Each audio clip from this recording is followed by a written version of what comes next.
GZ Sports. Tune in for the offline tour. Like and subscribe some more. With Jackson, Brian, and Randy Savage. Me talk about GZ Sports. Tune in for the offline tour. Like and subscribe some more. With Jackson, Brian, and Randy Savage. Me talk about GZ Sports. Check out the station. Feel like a sports education. Now the best news I come from GZ Sports. You know, from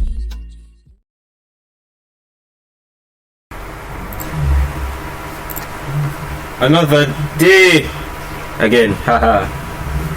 Jackson Bryan, Randy Savage again with GZ Sports. Come on a Sunday evening this time.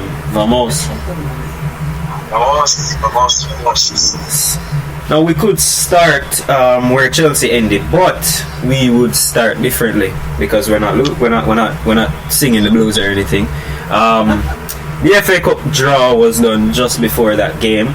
And some interesting developments. Arsenal will play, well, if Arsenal beat Oxford, then they will be playing Man City at the Etihad. Could be the third time in a month.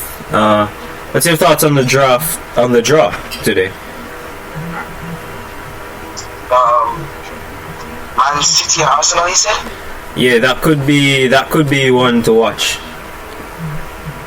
Yes, I will certainly be watching that one. Of course, I don't expect them to fully blow out the starting 11, but it's just the form that the two teams have been in.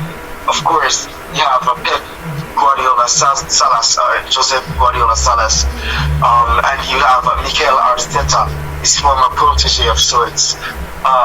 It's going to be very interesting, especially considering that two of these teams are already battling it out at the top of the table here. In the Premier League, they may also want to try to one up the other in the other cup competition. So it'll be very interesting to see. I'm definitely going to be watching that one. That is arguably the best match of this round, to be honest. Yeah, that's probably going to be one of the best games. I mean, Tottenham. Can we speak about Tottenham getting easy draws again? They're going to be playing Preston. Ipswich playing Burnley, who knocked out Bournemouth. Don't want it well on that. Southampton playing Blackpool, who knocked out your Forest. United gonna play Reading. Wrexham, Sheffield United. Wrexham having a wonderful season this season. The Ryan Reynolds effect. And another one to look out for, Brighton. They're already through it. Whoever wins in the Liverpool Wolves game will be playing Brighton at the Amex.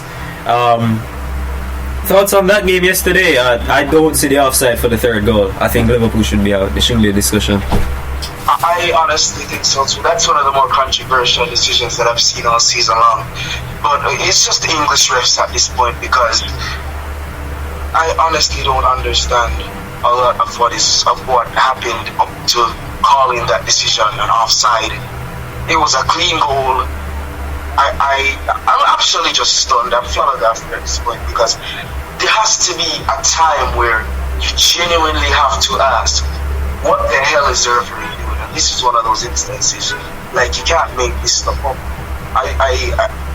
People have been saying that, VAR said that the player that received the ball was offside because, like, what did they say? He was the one at the corner flag? Yeah, he wasn't at the corner. I mean, when you look at the replay, Trent is obviously playing him onside. So I don't get where the offside is. And I think they've just cheated. I think they've just cheated Wolves out of a place to win against Brighton in the next round. Because Liverpool have the opportunity now in the replay to possibly win. And we all know Liverpool, they always turn up for the second legs, more or less. So I honestly don't expect this again, even in this horrendous form that they're in. But honestly, man, I have to wonder if it was Stevie Wonder in that room. Yeah, we're gonna see that on the 4-4 Tunes YouTube page. We're gonna see that, definitely. I'm pretty sure Stevie won't see it, but you know. Stop. Jokes aside, man.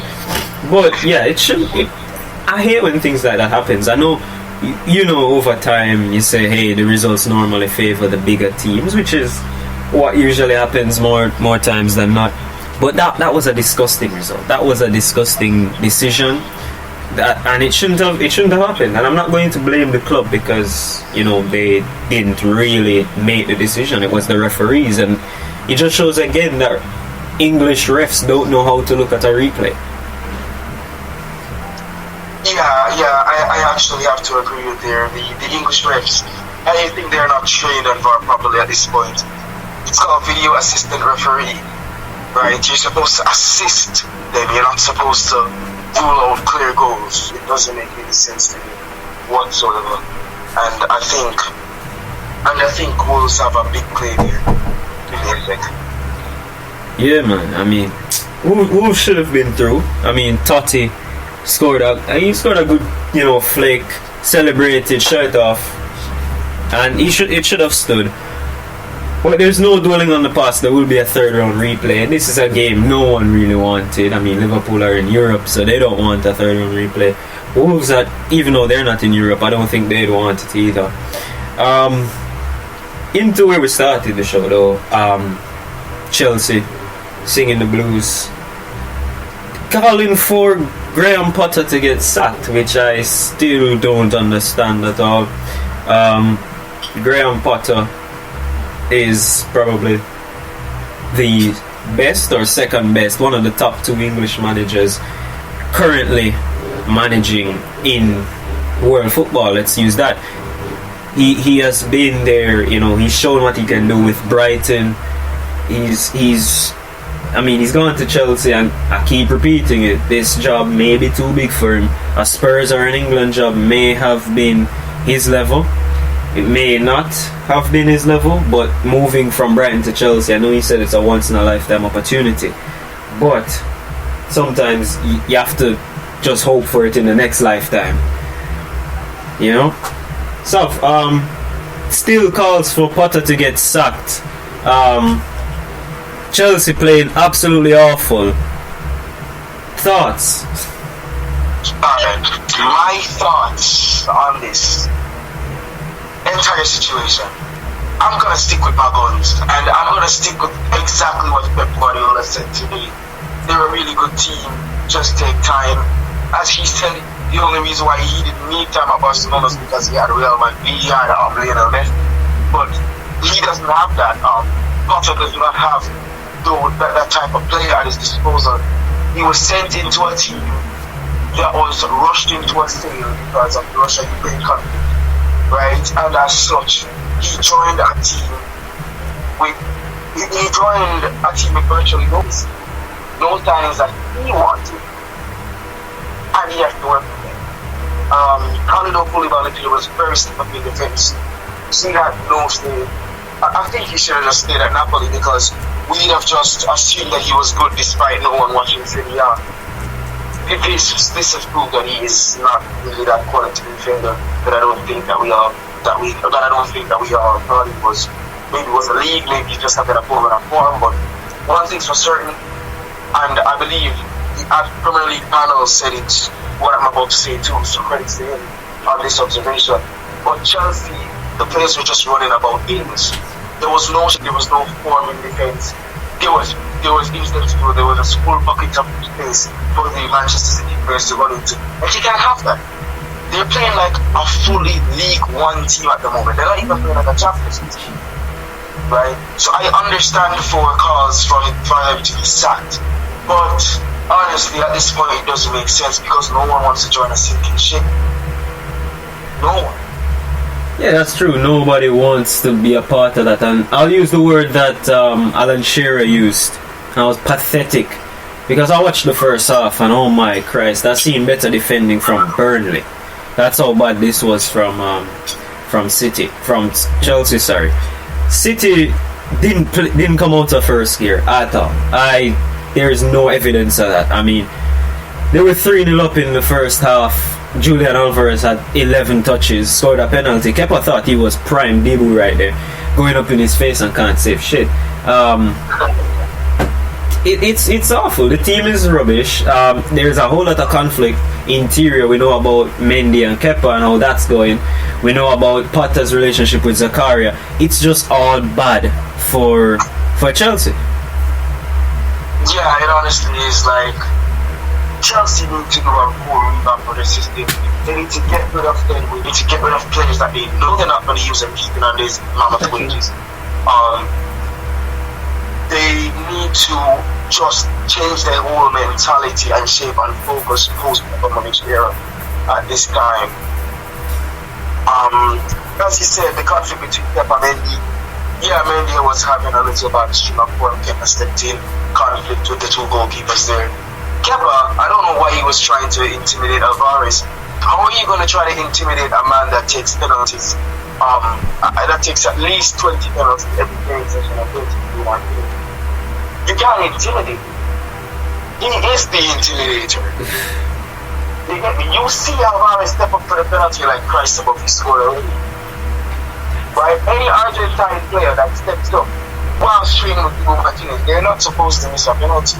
Not so easily, at least. Maybe if a Courtois were to be in goal, maybe if a Chesney's in goal, but not a Kepa Arrizabalaga. No shot.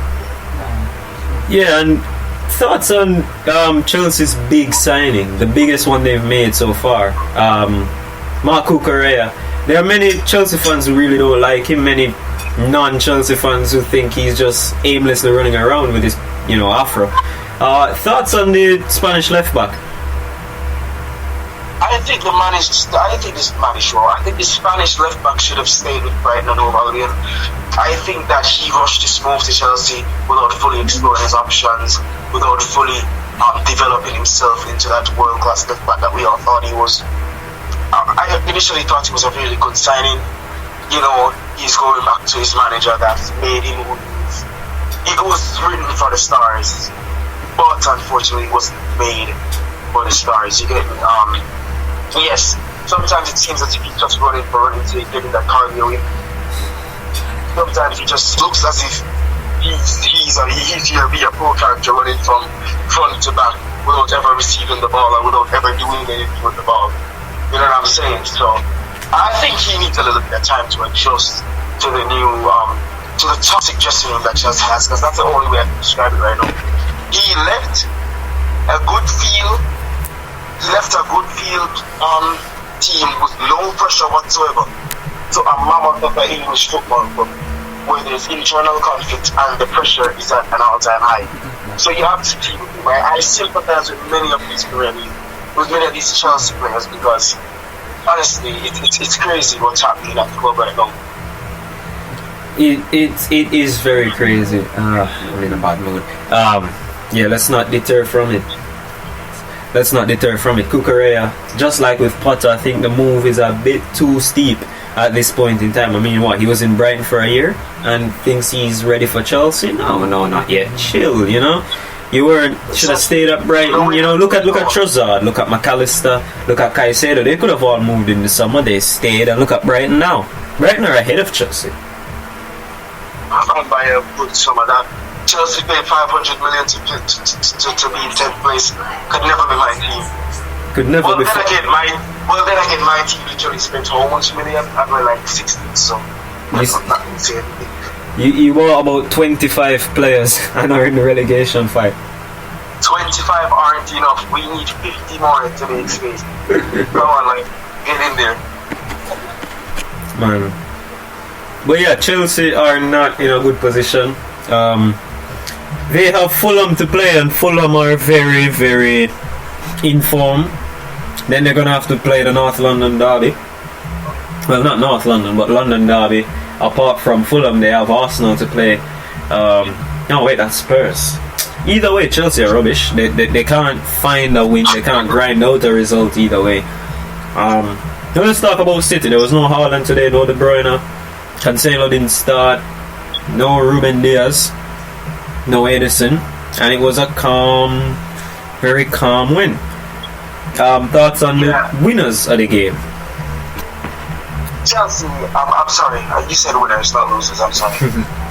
Manchester City, they look and Pep, I think, has